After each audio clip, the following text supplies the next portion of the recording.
Assalamualaikum warahmatullahi taala wabarakatuh. Salam bahagia, salam pencerahan, salam Aidil Adha untuk teman-teman yang berkesempatan bersama dengan saya pada malam ini. Doa saya anda berbahagia bersama keluarga. Apa khabar saudara Syahrul Azam? Selamat malam, selamat Hari Raya. Saudara Rosdin.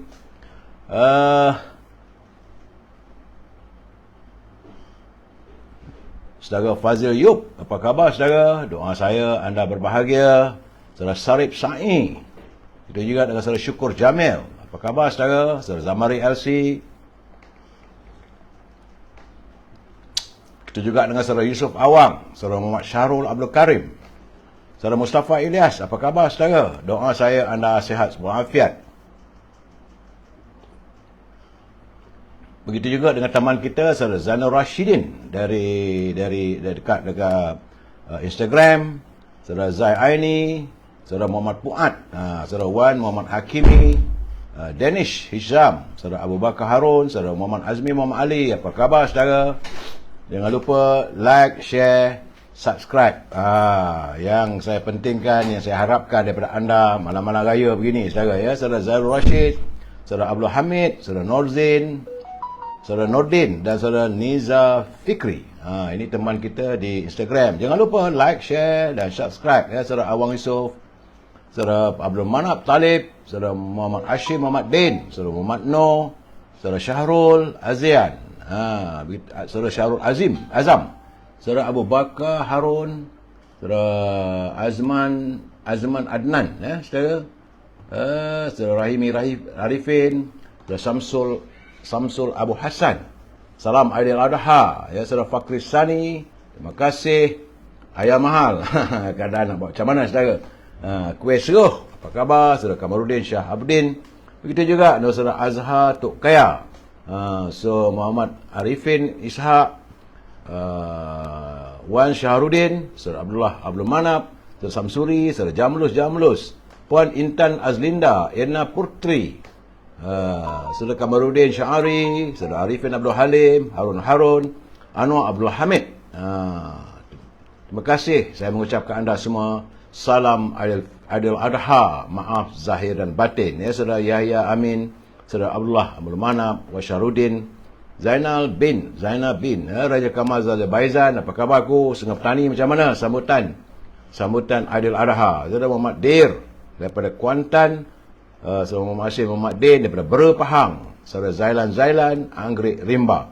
Baik saudara, saya tidak mampu untuk menyantuni seorang demi seorang sebab akan saya santuni usai pencerahan saya ya. Puan Nur Azila dan Abang Tony Durian,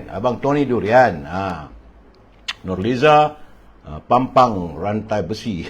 Mustaq. Baik saudara, seperti biasa saya harus memberi pencerahan apa yang laporan yang saya terima daripada saudara Rio dan saudara Jamil dari Kementerian Kesihatan. Saudara Rio daripada Sri Malaya, mereka mendapat laporan daripada Kementerian Kesihatan.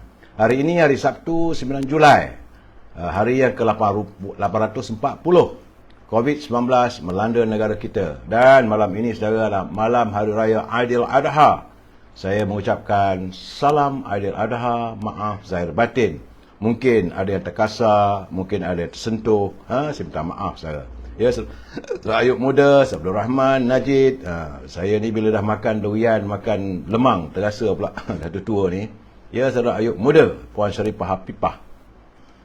Dari laporan saudara Rio, hari ini jangkitan COVID-19 ada sedikit turun, tapi masih lagi angka yang tidak baik, iaitu 3,589. Jumlah jangkitan keseluruhan sudah pun mencecah 4,589,911. warga kita yang telah pun dijangkiti oleh virus corona. Ya, Puan Aziza, Puan Jamian Lajis. Dari laporan tersebut saya lihat terdapat peningkatan di 5 negeri. Alhamdulillah susut di 10 negeri, tetapi Kelantan kekal pada angka 21 macam semalam. Putrajaya susut 74. Tapi di Selangor saudara, Selangor masih lagi, walaupun susut, tapi 1,261. Wilayah persekutuan meningkat pada 1,083. Sabah susut tapi 176. Perak, walaupun susut tapi 275. Sementara Negeri Sembilan juga meningkat kepada 198. Dan Pulau Pinang susut tapi tak banyak mana susutnya, masih lagi angka 121. Lain-lain negeri, saudara Oping Temu, saudara Hazrul, saudara Make Beautiful, saudara Syahrul Azam, lain-lain negeri walaupun ada peningkatan, ada kurang, tetapi masih lagi terkawal di bawah 100, saudara. Jadi saya harap musim-musim perayaan ini, macam mana yang saya pesankan, pastikan anda melakukan penjarakan sosial, saudara Rosli, saudara Wahab Zain, saudara Zazir Buhari, tiga saudara Hani, saudara Abdul Ghaffar, saudara Ami Furniture, Puan Roviah Osman, saudara Anwar Jubin. Selamat Hari Raya untuk semua, saudara Eng Beng Guan, Anwar Abdul Hamid, Puan Nur Maria, mengucapkan selamat Hari Raya pada semua pelayar-pelayar yang berkesempatan bersama dengan kita. Baik, saudara, kita masuk nak raya-raya, meniaga juga, saudara. Sebab itu saya katakan lepas raya ni macam mana, berniaga lah. Jadi kalau anda ada mempunyai produk, hubungi Al-Azhar di talian 011330412441. Lain tak ada, saya adalah produk yang ada pada Azhar, iaitu haruman setangi bakur dan minyak wangi daripada tanah Arab. Samping itu dia ada juga gula O. Tapi bagaimanapun, jangan lupa Siti Farehah malam ni tak adalah dia nak buat landing dah. Tapi lepas raya, sehari atau 2 hari nanti, mungkin boleh saudara memesan dendeng manis Siti Farehah di talian 0177114300. Harga kekal harga lama, walaupun saya pergi pasar ditakut tengok harga barang naik, saudara. Yang tinggal Lembah Kelang, nakkan buah-buahan, murah. Saya makan tadi, dia punya kiwi memang sedap, memang manis. Itu saya boleh berhubung dengan saudara Syauki di talian 0123505703. Ini di Lembah Kelang, supaya buah-buahan tersebut boleh dihantar. Besok dia tak hantar lah, tapi lusa boleh. Dan akhir sekali, untuk jamuan raya nanti, hari ni dah habis dah, tutup, tapi lusa boleh. Saudara boleh berhubung dengan Nizam di talian 0194351203 untuk menikmati sedapnya popiah sira Lady Maria, pedas, rangup dan manis, saudara. Apa khabar saudara Junid Hamzah, Anik V, Ating, Azli, saudara Nuraini Ismail, Roypa, Perindu Kristal, Saleh Lembang, Abdul Aziz, selamat Hari Raya Aidiladha, Nankan Ronald, Nankan Ronald mungkin orang Siam kamaknya, saudara George dan saudara Amir Yusof. Baik, saudara, kita teruskan pencerahan malam ini dalam segmen Naluri Kehidupan. Saudara, daripada Uqbah bin Amir, bahawa ada seorang lelaki datang kepada Rasulullah, lalu berkata, duhai Rasulullah, jika salah seorang daripada kami melakukan dosa, apa yang harus kami lakukan? Maka jawab baginda Rasulullah, dicatatkan dosanya. Lelaki itu bertanya lagi, kemudian bagaimana pula jika dia memohon keampunan dan bertaubat? Dan baginda menjawab, Allah akan mengampunkan dia dan menerima taubatnya. Lelaki itu bertanya lagi, bagaimana pula kalau dia mengulangi melakukan dosanya? Baginda Rasulullah SAW menjawab, dicatatkan dosanya. Dan lelaki itu bertanya, kemudian bagaimana jika dia memohon keampunan dan bertaubat? Rasulullah menjawab, Allah akan mengampuni dosanya dan menerima taubatnya. Allah tidak akan pernah jemu untuk mengampuni dosa kita, melainkan hamba itu sendiri yang jemu untuk memohon keampunan.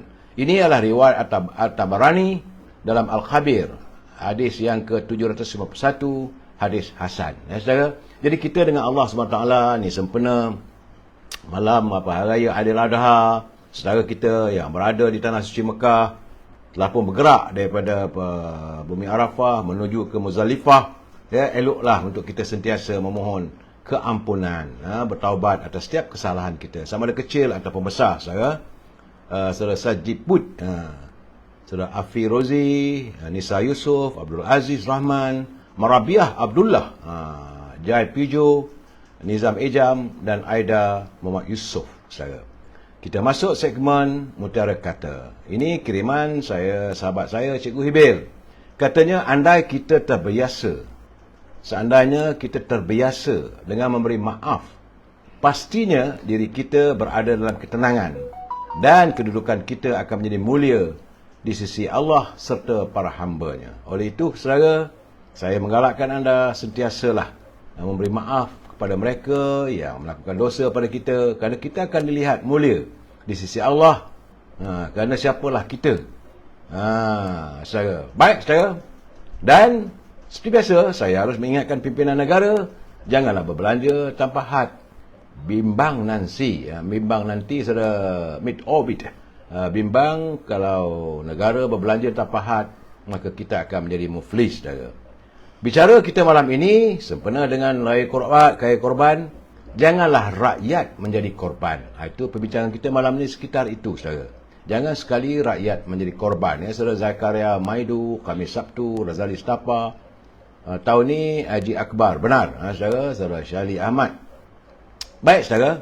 Sebelum saya memberi pencerahan supaya rakyat jangan jadi korban, kita santun dulu pantun Pak Nazil. Kata Pak Nazil, ipar lamai menikmati kopi, baru sampai di botol kanan. Pandangan ramai diterima sepi, jangan sampai pemimpin kempunan. Jadi kalau dah ramai dari pandangan, tu kena ikutlah. Tidak nanti pemimpin akan kempunan, ya Saudara Rahman. Ya. Katanya lagi, sungguh indah menjelang senja, helang lelah asyik melihatnya. Kalau sudah taksub beraca, perkara salah, benar baginya. Ini kalau orang dah taksublah diri, merasakan diri seolah raja, maka mereka akan melihat perkara yang salah pun benar baginya. Ini orang tak sedar dirilah, saudara. Jadi, terima kasih pada Pak Nazil atas kiriman pantun yang begitu berarti untuk kita, saudara. Selamat Hari Raya, Pak Nazil. Salam Adil Adha. Saya bila buka ni, saya tengok lagu Permaidani Buih. Sepanjang ini saya tengok bait-baitnya. Mungkinkah diri ini dapat merubah buih yang memutih menjadi permaidani seperti pintamu di dalam novel cinta. Ya, kita ada sekali mengayat juga saya, ya. Apa khabar Coca-Cola? Popiah Rangup, Lady Maria, jangan lupa, saudara. Coca-Cola Moh. Anda dah balik dari Jepun ke?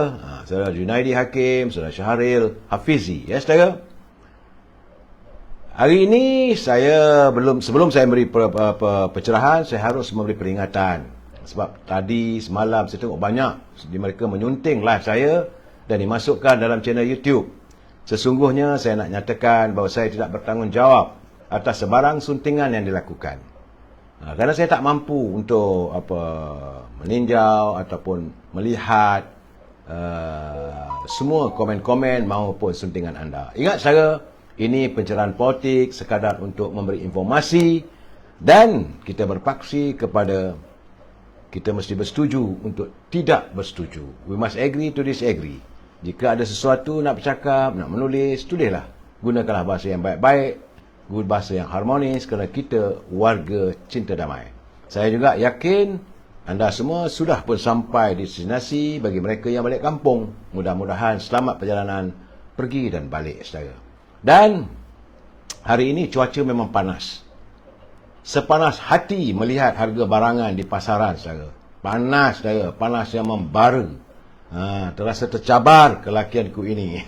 Melihat barang begitu tinggi harganya. Mahal, saudara. Apa nak buat? Jadi sebab itu, saya minta anda semua berhati-hati dalam berbelanja, saudara. Dan saya menerima perkabaran bahawa teman-teman kita peniaga yang berniaga di Kelantan, di Terengganu dan di beberapa pasar. Sekarang ni katanya bekalan ayam mulai pulih. Namun peniaga berdepan dengan kekurangan pelanggan. Pula dah.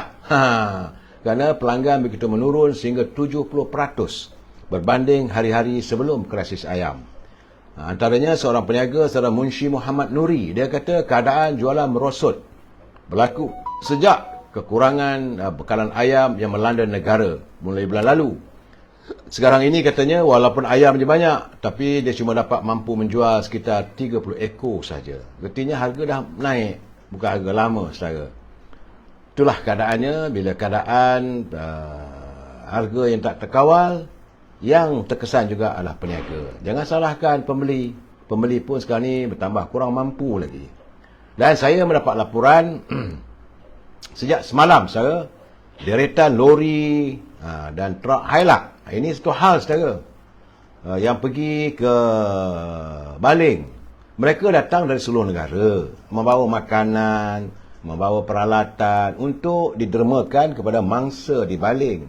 Tapi hairannya, kenapa pihak-pihak tertentu yang mentadbir kawasan bencana banjir di Baling itu, katanya setiap derma ataupun barang yang mau dihantar mesti mendapat kelulusan daripada Kementerian Dalam Negeri.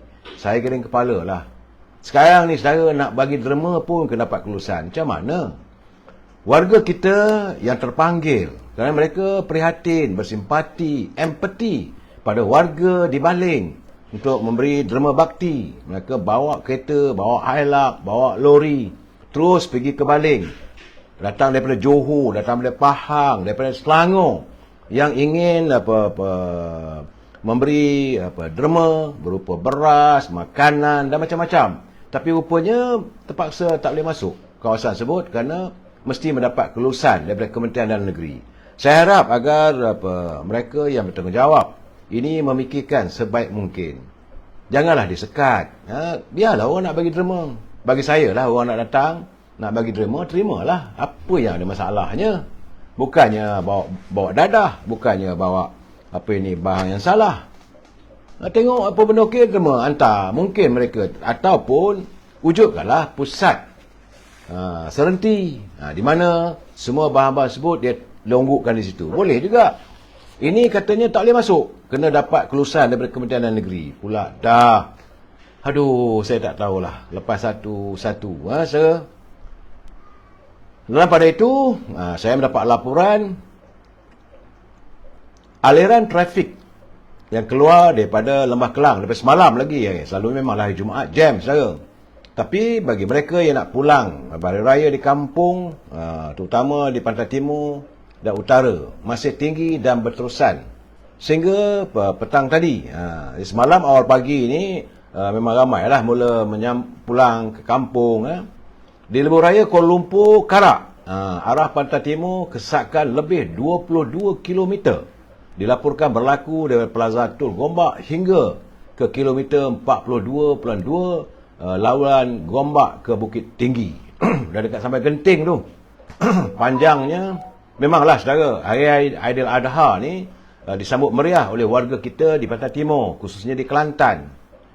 Sebab itu menurut Pengurus Besar Kanan Ketua Aneh Berhad Razimah Muhammad Radhi, setakat jam 9.27 pagi tadi, kesesakan 21 km turut dilaporkan berlaku di kilometer 42.6 hingga 44.7 laluan Bukit Tinggi ke Genting. Dan kesesakan kenderaan bercantum sebelum masuk ke Plaza Tol sehingga keluar Plaza Tol Gombak. Secara aliran trafik ke Pantai Timur meningkat sejak petang semalam dan berlarutan hingga pagi, hingga malam, pagi tadi dan seterusnya tengah hari tadi. Jadi pada teman-teman yang pulang ke desa untuk Hari Raya, bawalah kereta sebaik mungkin, berhemah, jangan kelang kabut. Ingat, bila anda memandu itu, anda bukan memandu seorang diri, anda juga memandu sebuah keluarga yang tidak ada dosa. Mereka mahu menyambut Hari Aidiladha di kampung. Serta janganlah kita izinkan kepulangan anda disambut dengan air mata kesedihan. Saya mengharapkan teman-teman bawa kereta sebaik mungkin, secara berhati-hati, jangan gelojoh dan sebagainya. Kalau jam, pelan-pelan, tak apalah, bersabar, saudara.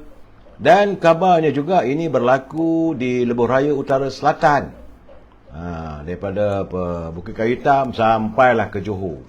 Memanglah kita ni nak berhari raya, tapi berhari raya pun, saudara, bukan kita merayakan hati kita, maka kita melakukan apa saja.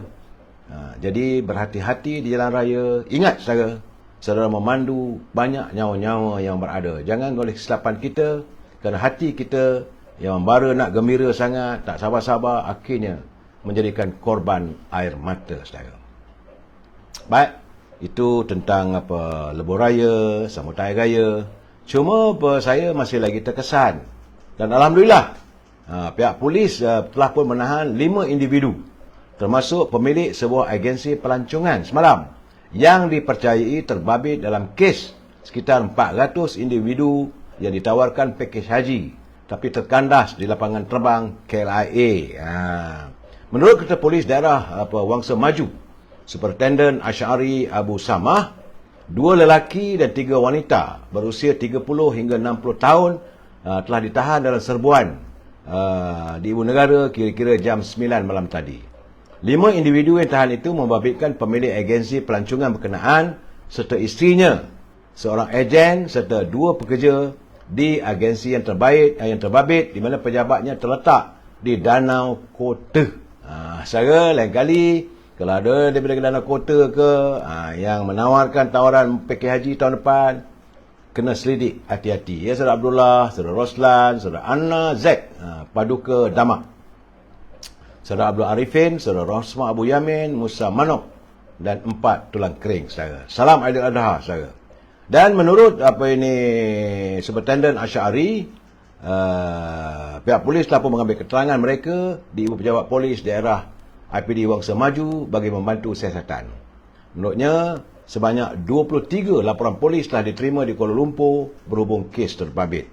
Kes itu disiasat mengikut Seksyen 420 Kanun Kesiasaan kerana melakukan penipuan. Secara terpulanglah. Tangan yang mencincang, bau yang memikul. Saya tidak akan bersimpati dengan mereka yang sanggup menipu warga kita yang nak pergi kaji. Cuma saudara, bila kita bercakap tentang isu terkandas nak pergi ke Mekah ni, saya bertanya lah, jangan marah pada saya. Saudara, ini peranan lebay daripada PAS ni. Dia adalah duta khas Timur Tengah dan beliau adalah Batara Menteri. Seharusnya dia harus dipersoalkan. Kerana peranan beliau sebagai duta khas ke Timur Tengah wajar melakukan tindakan yang lebih lagi. Sepatutnya dia dah berhubung dengan kaki tangan kedutaan untuk mengetahui letak perkaranya. Ternyata dia tak buat kerja pun, ambil gaji je gitu. Dia duta bertaraf menteri. Sepatutnya ini adalah bidang yang sepatutnya berada dalam pengawasannya sebagai selaku duta Timur Tengah. Takkanlah setakat ambil maklum saja, saudara. Begitu juga dengan Menteri Agama Datuk Idris. Terima kasih ucapan selamat hari raya pada saya tadi, Datuk Idris. Tapi saya harus menyatakan juga kalau tak betul, tak betul. Beliau sebagai menteri, jabatan Perdana Menteri, sewajarnya lah memperketatkan supaya tidak berlaku lagi penipuan. Ini tiap tahun berlaku penipuan. Dan duta Timur Tengah ni buat kerja apa? Ini yang rakyat mempersoalkan. Mereka macam tak ada prihatin dan tidak ada idea bagaimana mau menyelesaikan masalah. Saya rasa duta itu gagal melobi kedutaan Arab di sini. Patutnya dia pergilah berbincang. Ini keadaan saudara. Kerana memanglah kerajaan Arab Saudi sudah pun menghentikan pengeluaran visa furada. Itu visa khas yang tidak disenaraikan dalam jumlah mereka yang disenaraikan oleh tabung haji. Itu dipanggil visa furada. Tapi akan datang nanti besok, masa-masa mendatang tak payahlah. Visa furada ke purdah ke tak payahlah, saudara. Itu keadaannya. Saya ini agak menyedihkan, saudara. Kabarnya, saya dapat dapatan tadi, kerajaan Sri Lanka secara resmi telah pun mengisytiharkan bahawa negaranya muflis sepenuhnya. Semua kaki tangan kerajaan diminta untuk tinggal di rumah. Kerana situasi begitu parah sekali. Bahan api tidak ada. Itu minyak, petrol ke diesel dah tak ada.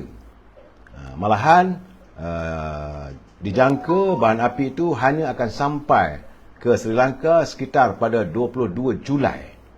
Kesan daripada itu, semua sekolah ditutup. Saudara, pejabat-pejabat kerajaan juga ditutup. Tidak ada lagi gaji kaki tangan kerajaan yang mampu dibayar. Semua ini saudara, kerana sekarang ni di Sri Lanka mereka mengalami inflasi ke tahap yang cukup menyedihkan, iaitu 60%. Dah tak ada apa lagi barang nak boleh dibeli, nak dimakan dan sebagainya. Sebab itu saya mengharapkan semua ini harus menjadi pengajaran kepada kita. Di negara kita ni masih lagi di tahap inflasi yang boleh dikawal, tetapi perlu ada sesuatu dilakukan. Siang tadi semalam dan tengah hari tadi saya berkesempatan makan tengah hari nak sambut raya ni dengan Yang Berhormat Mulia Tengku Razali Hamzah. 2 hari saya dapat berbual dengan beliau. Saya bertanya, apakah negara kita ini tidak akan terdah sebagaimana di Sri Lanka? Jadi secara berterus terang, Yang Berhormat Mulia Tengku Razali menyatakan bahawa jika tiada rangka inisiatif yang terbaik dapat dilakukan, maka negara juga boleh berada di tahap yang begitu genting. Sebab sekarang ini menurut laporan kewangan antarabangsa, negara kita adalah negara yang kedua selepas Sri Lanka. Sebab itu, Yang Berhormat Mulia Tengku Razali mencadangkan supaya nilai ringgit kita ini perlu diperkukuhkan. Usahakanlah pimpinan negara. Sebab beliau pernah menjadi Menteri Kewangan. Beliau tahu, sebab itu saya katakan jangan kita degil. Jumpalah, berbincanglah sebaik mungkin. Kerana kalau ringgit kita ni tidak diperkukuhkan di pasaran antarabangsa, kita menghadapi kesukaran yang amat sangat untuk mendapatkan bekalan bahan makanan. Ini disebabkan 90% sumber makanan kita import. Dan bila kita mengimport sumber makanan itu, penukaran wang kita gunakan berdasarkan kepada antara tukaran ringgit dan dolar Amerika. Sebab itu, Yang Berhormat Mulia Tengku Razali mengatakan perlu segera dicari upaya, kerana ketidakmampuan kita memperoleh bekalan makanan nanti hanya disebabkan apabila pasaran antarabangsa kewangan kita memperlihatkan wang kita semakin menurun. Kerajaan mesti bertindak secara serius mengenai untuk menggapai upaya agar ringgit terus kukuh dengan tidak membiarkan pasaran terus merudum. Itu peringatan daripada mantan Menteri Kewangan. Caranya dia kata dia tak boleh nak campur tangan sangat. Apabila dia pun tak dirunding, tak ada orang buat tak tahu je pun. Jangan pula sampai hidung tak mancung, pipi tersorong-sorong. Kerana beban kewangan negara perlu dikurangkan. Jadi perkara-perkara yang tak perlu ni seperti pengumuman projek itu, projek ini perlu dihentikan sementara. Tiada keperluan. Ini kita dengar ada pula konon-kononnya pelancaran nak buat lapangan terbang di sana sini, projek mega sana sini. Sepatutnya ini semua bukan prioriti, bukan keutamaan. Yang paling utama sekarang, kita harus memperkukuhkan nilai ringgit kita berbanding dengan dolar dan mata wang negara asing. Ini yang paling penting. Kalau kita masih berdegil lagi, kita akan terjelepuk, saudara. Dan akhirnya, yang menjadi korban adalah rakyat. Mereka pembuat dasar, Menteri Kewangan ke, Perdana Menteri ke, anggota kabinet ke, berapa orang dia orang tu, mereka tak terkesan. Rakyat pasti bakal menjadi korban. Kalau beban kewangan negara ini tidak mampu untuk mengurangkan daripada serangan ataupun daripada penilaian yang terus menunjukkan benda yang tidak baik. Malahan Datuk Seri Yang Berhormat Mulia Tengku Razali kata sudah sampai masanya pimpinan negara melakukan pengurangan gaji pun. Gaji-gaji menteri yang amat banyak, bukanlah gaji saja, allowance yang begitu besar. Bukan sikit, berpuluh ribu seseorang menteri itu ataupun timbalan menterinya menikmati allowance yang begitu besar. Sepatutnya ditiadakan dalam saat-saat begini. Begitu juga mereka yang mentadbir syarikat-syarikat berkaitan kerajaan GLC yang gaji ratusan ribu, puluhan ribu, patutnya dikurangkan. Usahalah dari sekarang katanya. Kerana penggantungan terhadap sekarang ni dia sedar kerajaan bergantung seolah-olah semata-mata kepada Petronas. Ini merupakan amalan tidak baik. Kerana katanya Petronas itu akhirnya akan menjadi seperti angsa emas yang akhirnya lama kelamaan dah kering lah. Kalau itu berlaku, apa lagi? Apa lagi yang kita harapkan? Mengharapkan hasilan lain macam mana? Komoditi kita dengan getah memang merosot. Harga minyak sawit juga masih lagi dalam keadaan limbo. Yang ada sekarang ni adalah Petronas, penghasilan minyak dan gas. Tapi tidak bolehlah diletakkan harapan sepenuhnya. Kurangkanlah gaji, kurangkanlah allowance, kurangkanlah pembaziran. Sebab itu jangan kita membazir di saat-saat begini. Menurutnya, paling tidak pun antara setahun ke 2 tahun, kita kena bersabar, kita kena berusaha untuk menyelesaikan permasalahan ini. Dan menurut yang Muhammad Tengku Razali tadi, dia kata dia pun seriau kerana beban hutang yang kita tanggung adalah melebihi 1.3 triliun. Keadaan ini menyukarkan kalau kita susah nanti nak pinjam duit daripada mana-mana negara luar, maka kita akan dikenakan faedah yang terlalu tinggi. Kalau negara kita memperlihatkan kekukuhan, duit kita, nilai mata wang kita kukuh, kalau kita nak pinjam pun orang seronok memberi. Beliau mengimbau zaman beliau menjadi Menteri Kewangan dulu. Boleh dikatakan negara-negara luar, pelabur-pelabur dari luar sibuk melobi untuk memberi pinjaman, walaupun kita faedahnya terlalu kecil, kerana mereka melihat simpanan di negara kita ini adalah selamat. Tapi kalau kedudukan kewangan kita terus merosot, ekonomi merosot, siapa nak simpan? Maka kita pun mengemis daripada negara-negara luar untuk meminta mohon pinjaman. Dan mereka akan mengenakan faedah yang tinggi. Itu biasa saja. Sebab itu, beliau berharap agar pimpinan negara segeralah mencari upaya agar kewangan kita ini dapat diperkukuhkan. Serta kegiatan ekonomi ini diusahakanlah. Walaupun tak nampak lagi lah pelabur-pelabur nak datang, tapi paling tidak pun kita harus mewujudkan suasana tenteram. Paling-paling tidak pun suasana politik yang stabil. Sebab itu antaranya segerakan pilihan raya. Lagi lambat, lagi kita tangguh. Lagi negara luar hilang keyakinan. Kerana hari ini, kerajaan yang ada pada hari ini adalah kerajaan yang tidak menentu. Malahan, mereka juga melihat keabsahan atau legitimacy yang Amat Berhormat Perdana Menteri juga dipertikaikan. Apakah beliau benar mendapat sokongan majoriti di kalangan ahli-ahli parlimen? Apa yang kita lihat hari ini, yang Amat Berhormat Datuk Seri Ismail Sabri seolah-olah mengulangi apa yang dilakukan oleh Tan Sri Muhyiddin waktu kedudukan beliau sebagai Perdana Menteri dipertikaikan. Waktu itu, banyak orang mengatakan bahawa Tan Sri Muhyiddin dapat 114 sokongan ahli parlimen, tapi tidak dibawa ke parlimen. Benar, Agong dah bagi restu untuk jadi Perdana Menteri, tapi legitimate atau keabsahannya perlu dibawa ke parlimen. Dan mesti ada undian usul kepercayaan. Di situlah kita akan menghitung sejauh mana yang Amat Berhormat Perdana Menteri mendapat sokongan majoriti di kalangan ahli-ahli parlimen.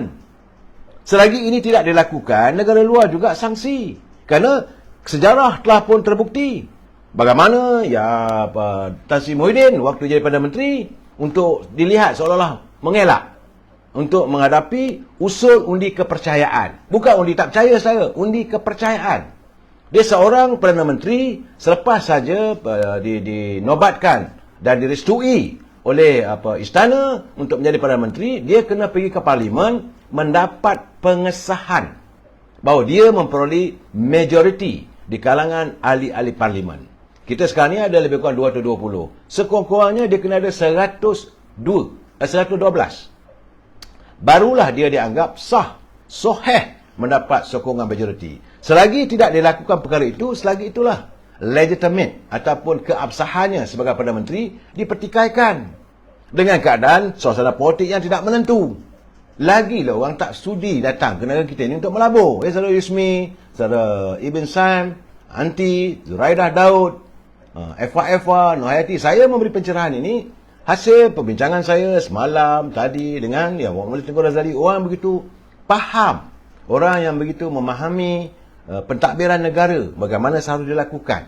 Saya mengharapkan agar Yang Amat Berhormat Datuk Seri Ismail Sabri tidak mengulangi sebagai apa yang dilakukan oleh Tan Sri Muhyiddin. Sejak beliau jadi Perdana Menteri, apabila persoalan tentang keabsahan sebagai Perdana Menteri itu dipertikaikan, sejak itulah pelabur yang ada pun terus lari keluar. Dia kata tak boleh pakai ni. Macam mana ni Perdana Menteri pun belum mendapat legitimate, belum mendapat pengesahan, sokongan di kalangan ahli parlimen. Kemudian berlaku pula penukaran kerajaan, tukar Perdana Menteri, lagilah mereka sanksi. Dan sekarang ini masih lagi Taman Tazimudin, dia soal darurat. Dia mewujudkan darurat. Zaman Yang Amat Datuk Ismail Sabri pula, semua tertunggu bila nak buat pilihan raya. Ini lebih kurang sama je. Seharusnya, sewajarnya Yang Amat Berhormat Perdana Menteri dapat memikirkan. Kita tak marah. Dapat memikirkan kalau boleh sidang parlimen 18 Julai nanti. 18 bulan ni katanya ada sidang parlimen. Jadikanlah itu sebagai salah satu usul. Kerana waktu kerajaan mengemukakan usul untuk meminda SOSMA, usul tersebut sudah ditolak. Sedangkan kata, saya tanya Tengku Razali, kata, you sokong. Dia kata, saya sebagai orang UMNO, saya mesti menyokong. Tapi akhirnya ditolak juga. Artinya dengan sokongan ahli-ahli parlimen daripada UMNO pun, Yang Amat Berhormat, pimpinan Yang Amat Berhormat Datuk Ismail Sabri tidak mendapat sokongan sepenuhnya. Jadi apa artinya mengadakan MOU ataupun persefahaman dengan parti-parti pembangkang, dengan DAP, dengan Amanah, dengan Parti Keadilan? Tak ada arti. Sebab bawa usul ditolak. Dan ini paling besar, saudara. Ini isu yang paling utama. Kalaulah persidangan parlimen ini nak diadakan, usul keabsahan beliau sebagai Perdana Menteri tidak dilakukan. Dan menjelang bulan 10, bulan 11 nanti, kalau tidak diadakan pilihan raya, maka kerajaan akan menggunakan bajet. Apakah pembentangan bajet itu boleh diterima oleh ahli-ahli parlimen? Bagaimana kalau mereka menolak? Ini lagi teruk, saudara. Ini keadaannya, jangan main-main. Dan saya berbual dengan beliau, dia kata selalunya bila kita mentadbir, kita mempunyai keabsahan, kita mempunyai legitimate kerusi yang dominan di parlimen, selalunya kita akan menggunakan bajet yang baik-baik sebelum kita memanggil pilihan raya. Tapi sekarang ni, kalau kita dengan kedudukan yang tempel-tempelan, ahli cuma ada 42 ahli parlimen daripada UMNO saja. Katalah beliau nak mentangkan bajet ini, orang akan melihat ini bajet kerajaan mana. Apakah bajet ini mewakili kerajaan UMNO Barisan Nasional? Tentu tidak. Apakah ini bajet daripada kerajaan Perikatan Nasional 2.0 yang terbukti telah pun ditolak oleh ahli-ahli parlimen? Walaupun mungkin PAS setuju, walaupun PBM setuju, walaupun UMNO sokong, tapi bagaimana yang lain? Kalau mereka melihat bajet ini seolah-olah bajet untuk gula-gula pilihan raya, mereka akan menentang kita. Tidak mungkin mereka akan bersetuju. Dan paling penting, kalau pula bajet itu diluluskan, naik kerajaan baru, kerajaan yang mana satu? Kerajaan mana? Apakah kerajaan PAS? Apakah kerajaan Perikatan Nasional? Apakah kerajaan UMNO? Apakah kerajaan Pakatan Harapan? Atau apakah kerajaan Parti Keadilan? Ini kita in the limbo. Di sinilah, aduh, Larry Servis Langkawi, dia kata lagi lingkup. Ini keadaannya. Sebab itu yang terbaik, bubarkan parlimen. Kita bercakap, saya bukan marah, saya langsung tidak ada niat. Malahan saya bersimpati. Kerana Datuk Ismail Sabri adalah naib Presiden UMNO. Kalau berlaku sesuatu, tentulah kita merasakan bahawa kita wajar mempertahankan beliau. Dan sebenarnya, saudara, rakyat benar-benar mengharapkan kerajaan kita ini kerajaan yang mantap. Tengoklah macam di England, memang sah lah. Katanya macam di London, dua anggota kabinetnya letak jawatan Menteri Kewangan. Rishi Sunak telah pun meletak jawatan sebagai Menteri Kewangan. Jadi sekarang ni rakyat betul-betul mengharapkan agar kerajaan mengambil langkah-langkah wajar yang kompeten dalam menangani masalah ekonomi global ini. Yang Muhammad Mulya Tengku Razali, tentulah beliau ada formulanya.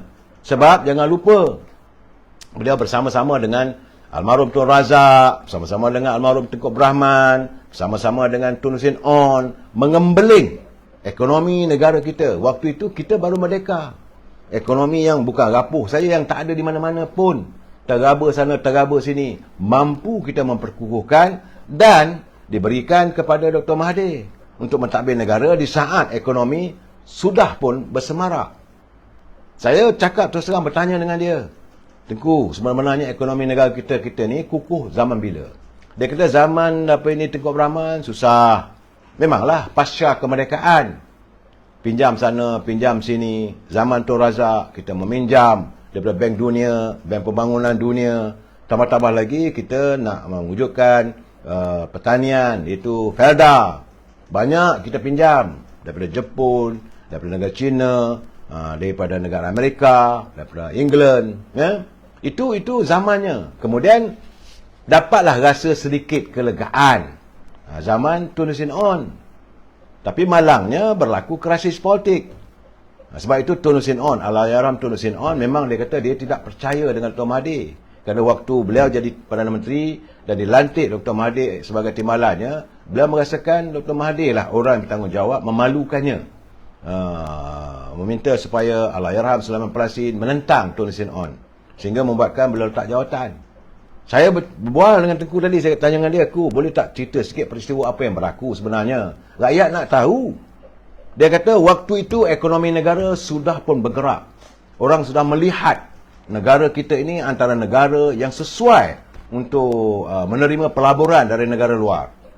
Kita ada kesabilan politik, kita punya hasil, walaupun timah sudah pun mengudum di pasaran dunia, walaupun harga getah juga turun, tetapi kita mempunyai hasil minyak dan gas. Inilah yang mengangkat kembali ekonomi kita. Dan waktu itulah Tun Hussein On menyerahkan kepimpinan negara pada Dr. Mahathir. Malangnya, apa yang kita alami begini hanya mengayakan orang-orang tertentu. Jadi selama 22 tahun, Dr. Mahathir mentadbir negara kita ini dalam keadaan penuh dengan kemewahan katanya. Dan selepas itu beliau serahkan pada Tun Abdullah Badawi dalam keadaan ekonomi yang sudah pemula merosot. Itu cerita beliau. Tapi bagaimanapun, beliau mengharapkan agar Perdana Menteri yang ada hari ini, pertama-tama sekali katanya, tolonglah yakinkan negara luar bahawa beliau adalah seorang Perdana Menteri yang mendapat sokongan majoriti di kalangan ahli Dewan. Kerana Duli Yang Mulia Tuan Agong pun bersetuju untuk melantik beliau sebagai Perdana Menteri, kerana kononnya adalah akuan bersumpah di kalangan ahli-ahli parlimen. Ini perlu dibuktikan. Bukan hanya sebut, bukan hanya dengan SD. Perdana Menteri Malaysia bukan dilantik melalui surat akuan bersumpah. Ia mesti dilantik atas pekenan Duli Yang Mulia Tuan Agong dan juga atas persetujuan, sokongan ahli-ahli parlimen. Sekarang ni 220 mesti majoriti. Kalau 220 sekurang-kurangnya lah. Ini kira paling teruk lah 111. Nak sedap-sedap sikit 114. Ini sebut aja kita ada 114, 120, 130. Mana buktinya? Dan bila kita dapat membuktikan bahawa Perdana Menteri kita ini mempunyai sokongan majoriti di kalangan ahli Dewan, maka ini pelabur-pelabur kita okey. Dan tetapkan bila tarikh pilihan raya. Baru mereka rasa boleh, bukan tak ada nak melabur. Ada pelabur-pelabur besar. Zaman beliau menjadi Menteri Kewangan dulu yang menghubungi beliau. Dia pun tolong juga, nak tolong, bukan sekadar biarlah, tidak. Dia berusaha untuk membantu. Kerana beliau melihat yang penting baginya adalah rakyat. Saya tadi amat terkesan bila beliau mengatakan, dia kata kalaulah sepanjang dia hidup ini dia tak dapat membantu rakyat, dia takut rasa berdosa. Sebab itu dia akan berusaha sebaik mungkin untuk membina kehidupan rakyat. Kalau tidak, nanti kalau rakyat terus dikorbankan, rakyat terus menderita hanya kerana percaturan politik orang-orang tertentu, dia rasa dia berdosa. Dalam usia-usia begitu dia sedar, dia insaf diri. Tapi kalau diri tak diumpamakan, orang tak pandang, orang tak peduli, apa boleh buat? Ini sekarang ni, saudara. Saudara, SS Service semua, kerajaan ni pun tak dapat mandat rakyat. Ini masalahnya. Soal keabsahan the legitimacy of the government ataupun pemimpin negara kita ni mesti dapat dilihat oleh dunia. Apa salahnya? 18 Julai nanti diadakan satu usul, membawa usul undi kepercayaan kepada Perdana Menteri. Kita lihat. Sebelum kita nak bentang dengan bajet. Sebelum lebih teruk dimalukan. Membuatkan pelabur-pelabur setengah yang ada bakinya tak banyak mana pun lari lentang pukang nanti tinggalkan kita. Ini hasil perbualan saya dengan Yang Mulia Tengku Razali. Saya gerun juga saya dalam keadaan sekarang. Sebab itu katanya kalau ini ekonomi negara dalam keadaan limbo, siapa pun jadi Perdana Menteri tak akan menyelesaikan masalah. Paling penting adalah soal kedudukan nilai mata wang kita. Ini perlu dipertahankan at any cost. Kalau kewangan kita merosot, maka kita akan menghadapi masalah cukup besar. Kerana kita mempunyai hutang yang 1.3 trilion. Jangan lupa saya, negara Sri Lanka mempunyai hutang lebih kurang 233 bilion saja dengan negara China. Bankrupt. Orang tak nak bagi hutang. Nak beli barang pun nilai ikut mana? Duit dia pakai rupi ke? Rupi Sri Lanka tak laku di pasaran. Ini mengingatkan saya waktu satu ketika dulu saya pernah pergi ke Accra, Ghana. Di Ghana dulu adalah konon-kononnya kita pelabur-pelabur dari Malaysia ni nak tengoklah kemungkinan ada buat nak kerja venture, nak ambil pelabuhan, macam-macam lah sebab Ghana juga ada emas dan sebagainya. Selain daripada di Afrika Selatan, kita pergi Ghana.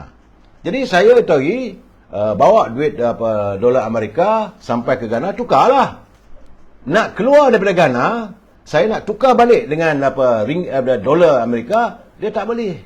Kena pakai cedis. Dia tak boleh lah macam ni. No. Ini kita punya polisi, masuk wang Amerika, keluar cedis. Bawa cedis ke London, masuk kat tu, money changer geleng kepala. Dia kata, dia datang di mana ni? Saya kata, di Ghana. Sorry. Tak laku sekupang pun. Berpuluh ribu. Ini keadaannya. Apakah negara kita akan jadi begitu? Ini yang menjadi kerunsingan bagi Yang Mulia Tengku Razali. Sebab itu dia mengatakan yang paling penting sekarang ni, usahakan agar ringgit kita ini dapat diperkukuhkan. Jika tidak, siapa pun jadi Perdana Menteri.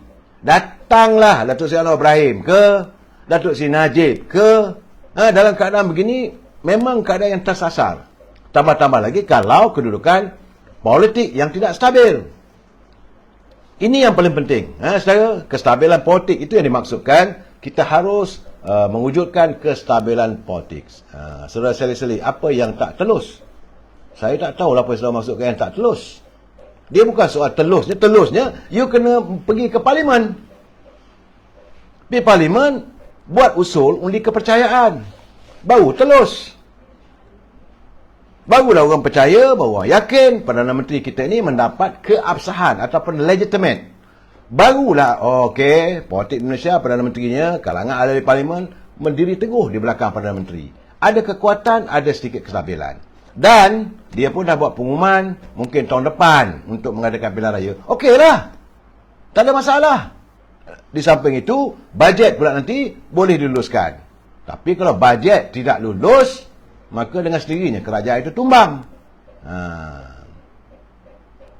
Saudara Putra Fuad, duit kita sekarang ni pun Vietnam tak nak. Ini kita dah di belakang Vietnam. Ringgit kita, bukan kita boleh kata duit saya ringgit. Duit ni saudara tukar dengan dolar pun begitulah.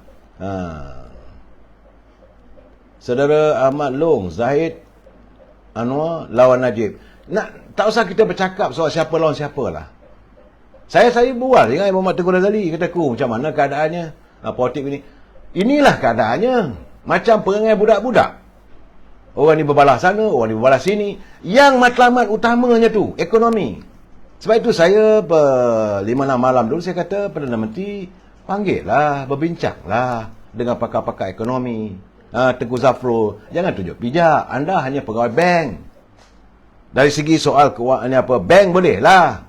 Tapi bagaimana ekonomi keseluruhannya? Bagaimana untuk memperkukuhkan nilai mata wang kita? Saudara Mito BT, cubalah lantik Nasional Beras. Sekarang ni kita tak boleh main cuba-cuba. Saya masih ingat lagi saudara, Mat Sabu dalam kempen dulu supaya rakyat sokong Kerajaan Pakatan Harapan. Apa kata Mat Sabu? Kita sekarang ni cubalah tengok macam mana Pakatan Harapan. Kalau rasa tak boleh, bila sampai masanya nanti, kita patah balik lah. Jangan lupa saudara, ini mentadbir negara bukan cuba-cuba saudara. Untuk mendapat keyakinan, rakyat tak boleh main cuba-cuba. Ini bukan main lumba motosikal. Main cuba-cuba. Ini soal hidup dan mati. Janganlah kerana cuba-cuba rakyat terkorban. Saudara saya Datuk, saya reply ada orang tu cakap saya tak telus. Saya tak tahulah orang nak kata apa. Betul, terima kasih sekali. Saya tak tahu orang kata saya tak telus. Di mana yang saya tak telus? Di mana yang mengatakan saya tak telus? Saya bercakap soal ekonomi. Memang saya bukan pakar ekonomi. Tapi hasil perbualan saya dengan orang yang pakar ekonomi. Orang yang bertanggungjawab.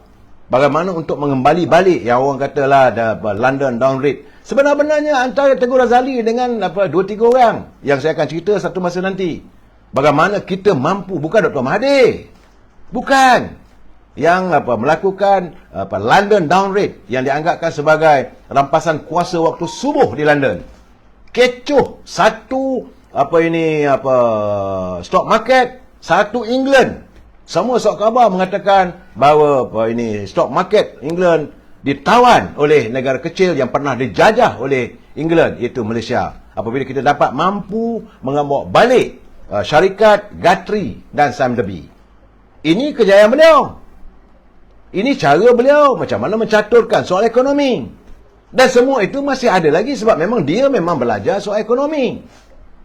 Sebab itu saya melihat kadang-kadang pandangan daripada Datuk Seri Najib juga memang menyentuh soal ekonomi. Kerana beliau belajar di Northern University dalam bidang ekonomi. Tapi Tengku Razali mendapat master in ekonomi daripada University of Belfast. Memang bidang ekonomi. Jadi biarlah orang bidang yang mengetahui. Kalau bidang perbankan bukan bidang ekonomi. Finance bukan bidang ekonomi. Sebab banyak saya. Jadi sekarang ni Azizul, bila BN UMNO lebih 60 tahun. Siapa yang jual tanah? Saya jangan selalu lari soal yang bukan-bukan. Soal isu siapa jual tanah, siapa bagi kontrak. Saya dah cakap tadi, menurut Yang Muhammad Tengku Razali, waktu zaman Tun Hussein On bermula, baru nak rasa, tetapi sejak bermulanya zaman era Dr. Mahathir. Saudara jangan tanyalah.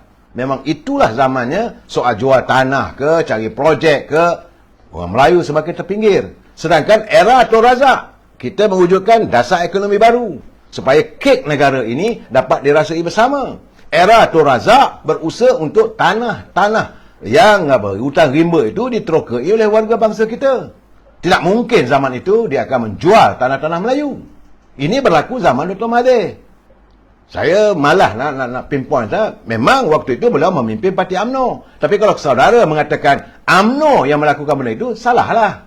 Rumah tak salah, orang dalam rumah tu. Itu keadaannya saudara. Saya kadang-kadang bila tengok pandangan anda, Saudara Abdul Wahid, penasihat ekonomi kan ada. Memanglah. Memang penasihat yang ada sekarang ni merudum lah. Memang merudum saya. Akhirnya apa jadi? Saya tak tahulah. Memanglah waktu sekarang ni okey. Okey sedikit, boleh bernafas sikit. Tapi apa nak jadi bulan depan, bulan akan datang. Kalau kita tidak buat persiapan. Itu yang berlaku. Kita dah bercakap 3 bulan dulu. Saya dah bagi tahu. Kita punya kedudukan kewangan macam mana. As a service, bosku sangat-sangat terbaik. Betul saya terima sebab beliau pakar ekonomi.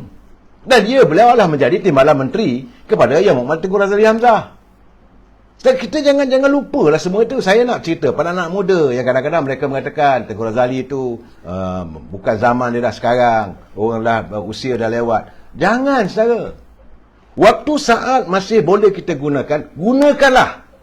Usahakanlah untuk kita dapat mencanai pemikirannya. Bimbing kita ni. Saudara jangan ingat kita ni terlalu bijak. Kadang-kadang kita ikut emosi kita. Kita merasa, bapak dia tak boleh lah. Sebab itu dulu ada pepatah mengatakan, siapa makan garam lebih dulu? Anak-anak muda tak suka dengan perkataan begini. Kita harus insaf. Bahawa dalam keadaan sekarang ini, ekonomi kita ni, saya bercakap benda ni malam raya. Kerana saudara besok akan berbelanja. Ada setengah tu, ada sedikit duit, boleh buat korban. Tapi apakah kita mampu untuk melaksanakan ibadat korban di tahun-tahun mendatang? Yang saya lihat, kalau ekonomi tidak dijana dengan baik, tidak dijaga dengan baik, kita rakyat akan terkorban. Ini keadaan saudara. Ini telah jelas. Sebulan dua yang baru berlaku, harga ayam tidak menentu, harga barang terus meningkat. Saudara Mukhtar Zainudin, jangan buat fitnah. Siapa buat fitnah, saya tak tahulah. Saudara Mak Rizwan, korang pentingkan kroni. Itu zaman siapa? Itu kroni tidak ada zaman Tun Razak. Kroni tidak ada zaman Tun Lee Hsien Loong. Saya bertanya. Dengan Tengku Razali memang sah tak ada kroni lah.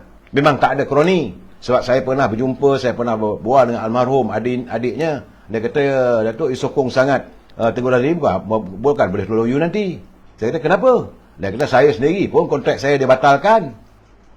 Dia memang tak boleh benda-benda. Saya kata, saya sokong kerana saya melihat dia ada kemampuan. Pemikiran dia untuk mencanai ekonomi negara. Kalau itu tak apalah, dia kata. Ini saya betul. Saudara Ahmad Long, Tun bapa transformasi negara. Transformasi ke mana Saudara Ahmad Long? Tun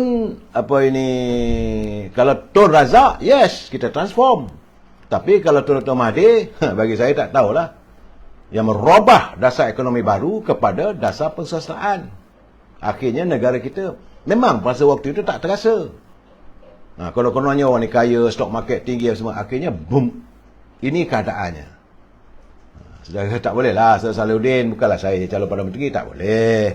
Siapalah saya, umur pun dalam 60 tahun, tak boleh. Saudara Isas Mi ni, dia kata pakar sakonomi. Nah, kita berbicara secara betul terang. Saya bersyukur kerana 2 hari berturut-turut saya dapat duduk bersama dengan Yang Mulia Tengku Razali Hamzah, berbual tentang ke mana kita sebenarnya. Dengan keadaan ekonomi yang tak menentu, dengan keadaan harga barang yang meningkat. Saya tanya beliau, you tahu tak barang? Dia kata dia tahu. Macam mana you tahu? Dia kata dia pergi pasar. Dia sendiri pergi tengok. Kawan-kawan dia datang ke pejabat dia. Dan ramai duta-duta berjumpa dengan beliau. Dan kebanyakan mereka minta, kalau boleh kata, Tengku, why don't you take over? Tengku kata, mana boleh take over begitu saja.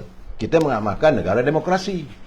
Terpulang pada rakyat lah. Tapi beliau tak ada langsung. Sebab itu saya katakan, ini kesilapan maha besar.